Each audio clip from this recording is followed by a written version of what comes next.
Wow, that's hell of an entrance. Thanks for staying so late. Infoshare asked me to have my keynote in English, so I guess here we go. My name is Mike. I'm a CEO and founder at Brand24, and I would like to start with a story. The story of Henryk Strompoch. Henryk was born in central Poland. He was son of blacksmith. And when he was at age 17, the Second World War started. By age of 20, he joined the Polish resistance. And because he was always super passionate about firearms, guns, the resistance asked him to create a gun for them. The problem was Henryk had no formal education. He had no benchmarks, no examples he could use to possibly replicate weapons that were available at the time. He had only a loose idea on how machine gun works. And yet, surprise, surprise, he managed to create one of the most innovative weapons of Second World War.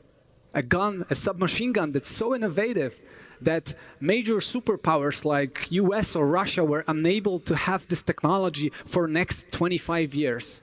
Again, almost barefoot blacksmith from some tiny, tiny village in central Poland was able to pull this off, having lack of resources, lack of benchmarks. And he didn't know it was impossible, so he just did it.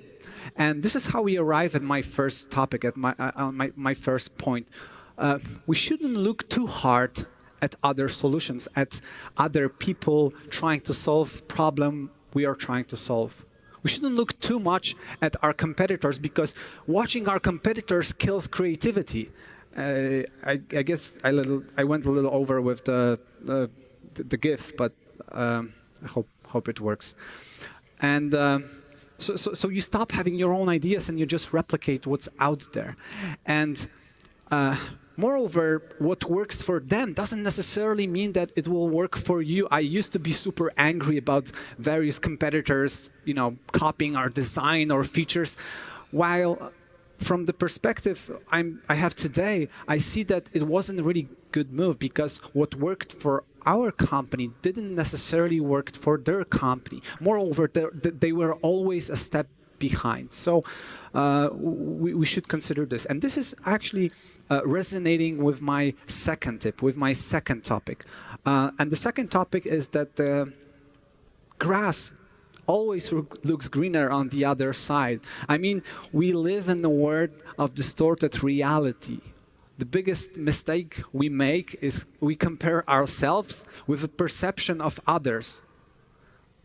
Whenever we go to someone on social media, everything looks awesome.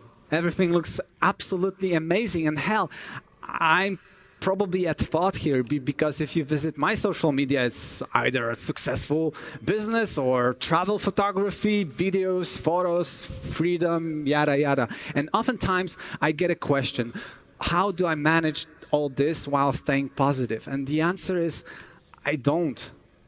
I struggle probably more than anyone, but you just don't see me when I struggle, because you're not with me 24/7. And this is a problem, because you typically compare, we typically compare ourselves to our Facebook versions, not our real versions. And this is when we get down, because everyone's life or anyone's business, it always looks like your competitors have all figured out, like they're doing really, really well, and you should be copying whatever they make. While in real life, they struggle. And people were shocked about this, because when I released my video about how I couldn't cope with stress, how I couldn't sleep, eat, etc., people were shocked, because from the social media perspective, it looked like I got this all figured out. So I feel like we should talk about this more, because, again, we make a huge mistake of assuming that grass is always greener on the other side. It's always better for someone else, while in real life, it's not. Tip number 3, something called Reciprocity Rule. This is one of the basic laws for social psychology. This is a rule that pretty much says that if I do a favor for John, he's likely to return a favor somewhere in the future. So companies use this as a way to build strong relationship with customers. And we can see more and more companies embedding something we used to call going extra mile into their business. And you can see more and more examples of companies like this. Holiday Fun Park in US, in the middle of nowhere, they are doing really well because they offer a free drink, something unthinkable for other theme parks in the US, because they're getting a lot of money from, from paid drinks whenever you visit one of those. And surprise, surprise, 30% of their online recommendation mentions free drinks, or they're getting a lot of return on investment from the free drink. It's much better business for them to provide the free drinks and get all the recommendations they're getting on the daily basis. And we try to do likewise. We try to look for moments in our client's journey when we can do things a little bit better, when we can go the extra mile. When, for example, when the client is purchasing a product and we see that they could really leverage a feature that's restricted for a higher plan, we would definitely consider giving this feature for free, because one, we'd like to be nice people, but second, it's just a good business because it affects retention. It can turn into peer recommendations, so getting more clients through recommendations. Topic number 4, beware of false prophets, something I wanted to talk about for a long time. And I feel like these days, one of the most popular ways to become an online millionaire is step 1, shoot a video next to luxury car. Also, a villa or a private jet could work. Provide some generic tips that feel like he's talking about me, like you deserve success, you deserve to create yourself, whatever this means. I just made it up. And the third point, obviously, you link them to your paid training that solves all of your problems for a few bucks. And there's so many bad things about this. There's so many things wrong about this, because we live in a world where most knowledge is available for free. I get a lot of questions about entrepreneurship, business, software as a service type of businesses, questions that people could easily find answers on YouTube via tutorials, via interviews with some of the SaaS founders. So there's a lot of free knowledge available out there.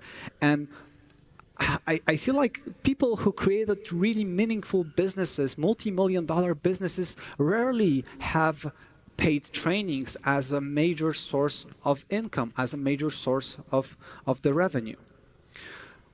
So something I wanted to transition to for my next point is another story that starts with Elisha Gray. Anybody knows Elisha Gray? Probably not a lot of people, because that's not really Elisha Gray. That's Colonel Sanders from KFC when he was young. This is Elisha Gray. And Elisha Gray used to be an inventor in the US. He invented something called harmonic telegraph. And harmonic telegraph is a predecessor to telephone. The problem is he applied for a patent a few hours after Alexander Graham Bell did the same. And this is why we know Alexander Graham Bell as a godfather of telephones, while pretty much nobody knows about Elisha Gray. And stories like this have created a notion that you have to be first. You have to be first. You have to beat your competitors to the market. You have to release your product first, because if you don't, you're doomed. While this is not necessarily true, I feel like we live in a world where you don't have to be first anymore, not any longer. You only have to be the best, obviously, only. You have to be the best. And some companies even turn being number 2 into one of their advantages. There's a legendary ad campaign from Avis, which is one of the car rentals, that bragged about being number 2, because number 2 can afford not to be nice to their clients. Number 2 tries harder. This is why we have to try harder. And it was super successful. So you can see more and more examples of businesses, small and large, who are not the first ones who came up with idea for a social network or for VR glasses or for search engine. Another thing I wanted to talk about is VC money. So I'd like to convince, especially the ones who are about to start your own business or who are founding their company, to maybe reconsider timing for raising VC money. I did, while doing the research for the keynote, I found out that in last week, there were almost 300 investments linked with VC money, over $9 billion in investment. So it feels like everybody's getting funding. It feels like if my company is not getting funded, I'm doing something wrong, while you don't. Because VC money can kill you.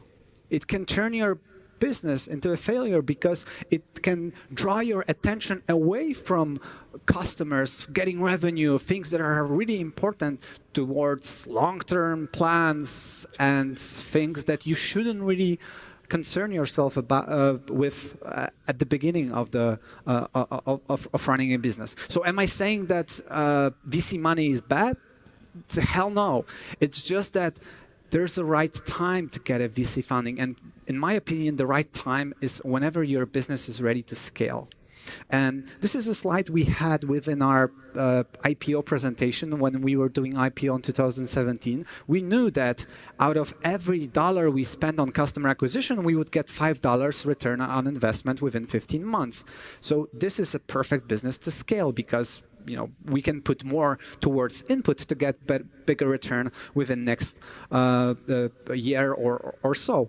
And so CAC is customer acquisition cost, CLV is customer lifetime value, so all the money you get from the client. So we knew that it's a profitable business. We just need to put more money. We can put more money to grow faster, which actually happens. So this is a perfect time to get a VC funding whenever you have a product market fit, whenever you can start to scale your business to get more clients. Number 7 is to humanize your business. And I actually talk a lot about this in various different presentations, but over time, it wasn't really our plan, but we managed to create a personal brand, or actually multiple personal brands, next to the major company brand. And this is actually a super powerful way to build stronger relationships with your clients, because it's way easier to build relationships, to feel something about the company that's represented by Jakub, Gloria, Mike, or anyone else. It's much better than the logo type, even the best logo. So we invest a lot in personal branding. We have multiple personal brands. I wouldn't have time to talk about all the amazing people who are creating this, co-creating this product. Mikołaj, Gloria, Jakub, many people who managed to create their significant personal brands along their way with Brand24. And having a personal brand linked with a major brand can help you with engaging really cool conversations about your product or a company. Whenever somebody talks about whenever somebody asks if they're on some message board if there's a discount code for Brand24, I can engage and I can probably boost our credibility, show that we really care about the product. And you can see more and more companies that are trying to do this, especially via video. More and more companies are trying to build a personal brand and humanize their major brand by having video like this one. At SodaStream, we not only make great sparkling water, but we also help save the planet from plastic waste. With one reusable bottle, we can save a family up to 3,000 disposable bottles every year. Now that's a revolution. We're rainmakers. She's a rainmaker. I'm an accountant. He's a a rainmaker. I'm a lawyer. We've just been sued by Coke. Yeah, so you get the picture. But is it as easy as putting your, anyone from the company in front of the camera? Obviously not. Although in some cases, it might work. Just popping in front of the camera and talking about your business. Like in another video, I wanted to show you a case of Mike and Mike's shop with golf clubs. Howdy, y'all. This here's Mike. Down at Mike's golf shop, where we buy golf. That's right. We buy golf clubs. Mike's golf shop. Come on over here. We buy golf clubs. Over at Mike's golf shop. Come on down here. We buy golf clubs. That's right. We buy golf clubs. We buy golf clubs. We buy golf clubs. We buy golf clubs. We buy golf clubs. Right, it was not looped. And obviously the first question on YouTube is, yeah, but do you buy golf clubs? So obviously the YouTube comments are gold in this type of videos. So to summarize, I gave you a lot of reasons why not to start a business. I feel like I kind of opened myself up and told you about how nerve-wracking it is, how all entrepreneurs struggle, even if their life on Facebook or LinkedIn or Instagram or whatever looks so glamorous. And but it's still, running a business is absolutely the best thing that ever happened to me. And I know it might sound unreal or feel unreal for you guys to sit here and think about yourself as a founder, CEO, whatever, unless you already are. But trust me, it felt unrealistic for me too. I would never imagine to have a company with thousands of clients from all over the world. I only wanted to survive. I never planned to create this, a unicorn or something. Again, the only goal was to survive, to pay the mortgage and stuff. And what's really cool is that when I started doing online business, we didn't have that many benchmarks in Poland, especially for a global business. But right now, we do have amazing benchmarks. We have amazing companies like Superhot that sold millions of their VR game copies all over the world, and that's really amazing product, and it's a very successful company based in Poland. Another one called LiveChat, thousands of clients from all over the world. So it's definitely possible and definitely doable to create a company from Poland. So I guess, although I can't promise you that it's going to be easy, I definitely can promise you that it's going to be worth it. Thank you so much. Ladies and gentlemen, hands together for Michał Sadowski. Fabulous.